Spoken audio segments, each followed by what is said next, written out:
Assalamualaikum warahmatullahi wabarakatuh.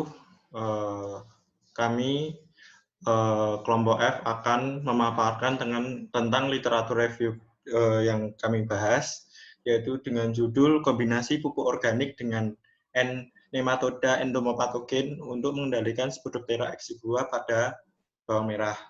Perkenalkan anggota kelompok kami, yaitu saya sendiri, Muhammad Rizky Miharja, NIM akhir 163. Saya Farotunisa NIM 154. Saya Nelga NIM 167.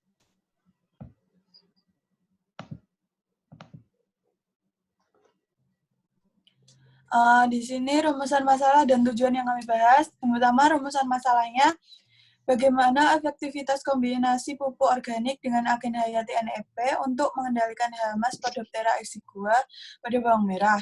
Tujuannya, mengetahui efektivitas kombinasi pupuk organik dan agen hayati NEP untuk pengendalian hama Spodoptera exigua pada bawang merah. Pengertian pengendalian hayati merupakan suatu pemanfaatan mikroorganisme yang bertujuan untuk mengendalikan organisme pengganggu, tanaman atau OPT. Adapun kegiatan atau aktivitas dalam pengendalian hayati, yaitu pemberian mikroorganisme antagonis dengan perlakuan tertentu yang bertujuan untuk meningkatkan aktivitas mikroorganisme tanah, diantaranya dengan pemberian bahan organik, sehingga mikroorganisme antagonis menjadi tinggi aktivitasnya di dalam tanah.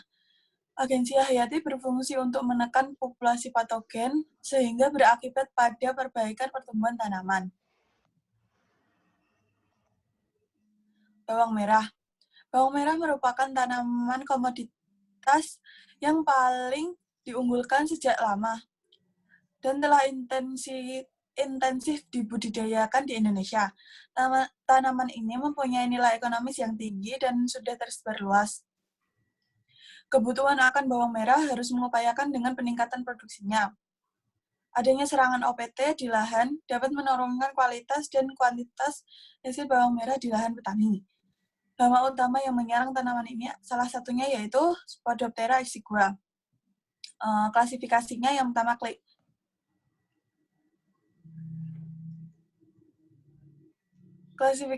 klasifikasinya yang pertama kingdom melantai, subkingdom Recopita, superdivisi Spermatophyta, divisi Magnoliophyta, kelas Liosida, subkelas Lilidae, ordo Liliales bassiana, famili Liliaceae, genus Allium, spesies Allium seva, var aggregatum.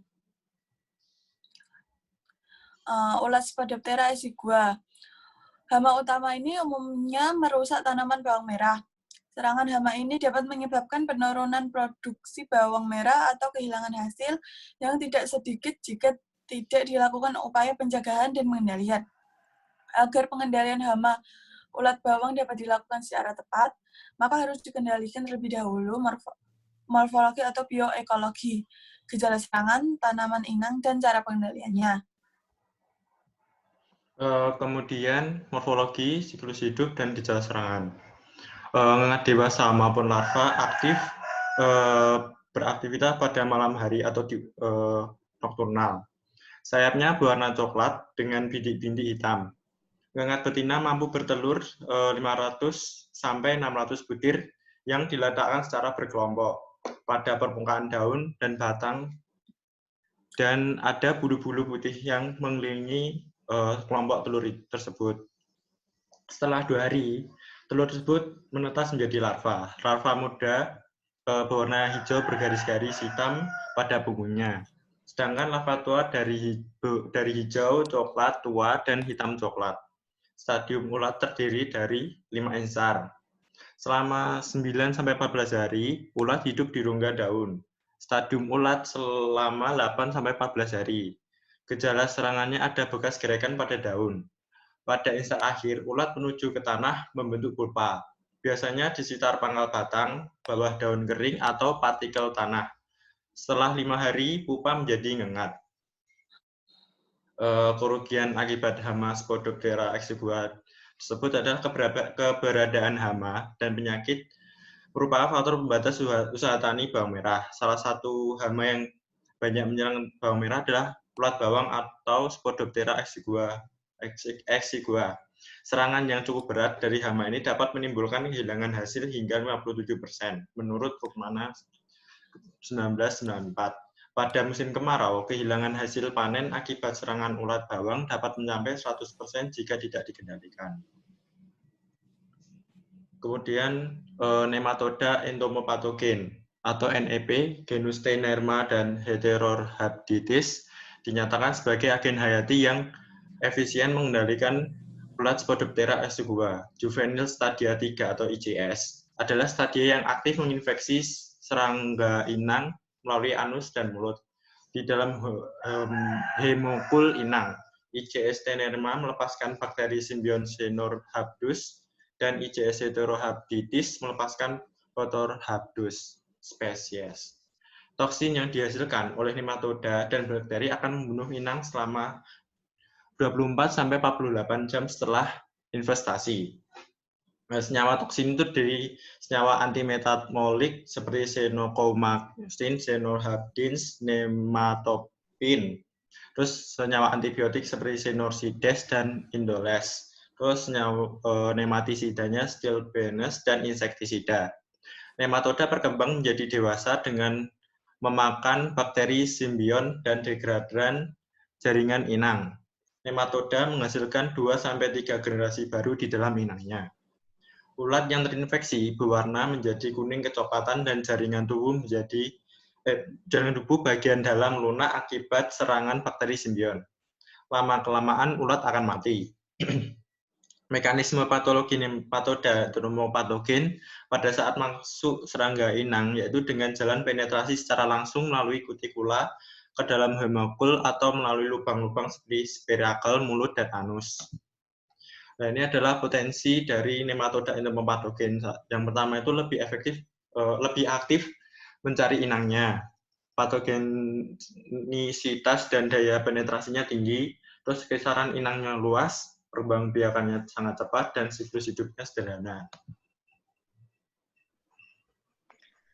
Selanjutnya ada pupuk organik. Pupuk organik yang digunakan yaitu pupuk organik granul atau POG+, NEP yang merupakan pupuk organik diproses lebih lanjut melalui serangkaian proses, yaitu dengan pencampuran bahan baku utama dengan bahan baku tambahan atau filler, proses granulasi, pengeringan, pendinginan, dan penyaringan sehingga menjadi berbentuk butiran atau granul yang mengandung NEP.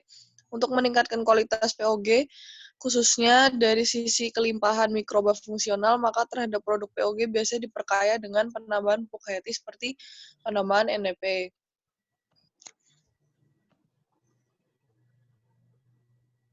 Ya, jadi ini POG dan pencampuran POG dan NEP untuk meningkatkan efikasi.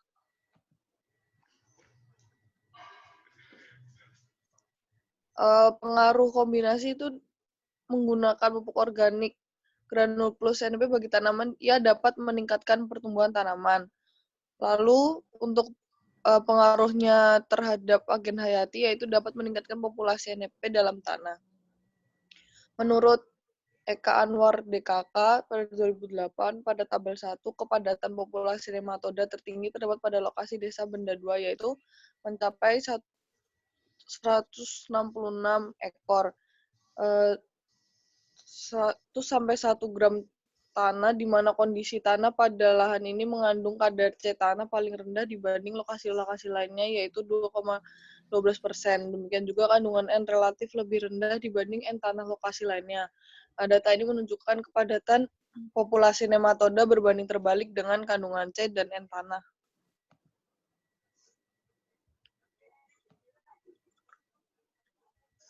Kepadatan populasi nematoda terlihat berkorelasi negatif dengan kandungan C dan N tanah. Artinya, pada tingkat tertentu peningkatan kandungan N dan C tanah menurunkan populasi nematoda. Sebaliknya, pengurangan kandungan C dan N tanah meningkatkan populasi nematoda nematoda menurut Anderson 1988 bahwa nematoda menghendaki lingkungan tanah dengan kandungan C dan N yang terbatas atau tertentu.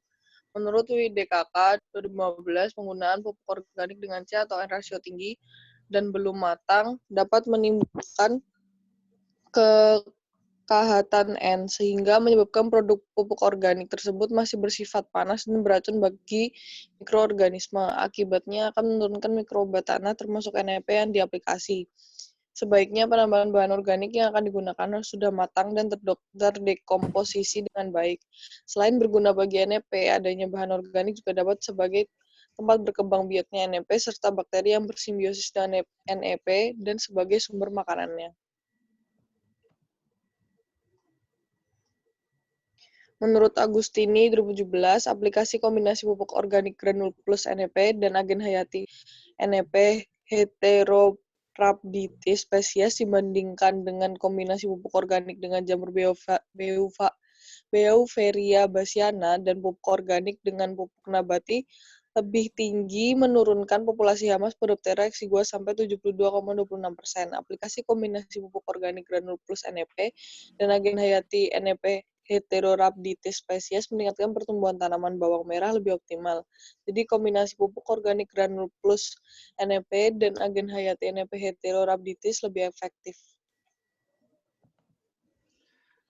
Sekian presentasi dari kelompok kami. Kurang lebihnya mohon maaf. Kalau ada pertanyaan, silakan tulis di kolom komentar.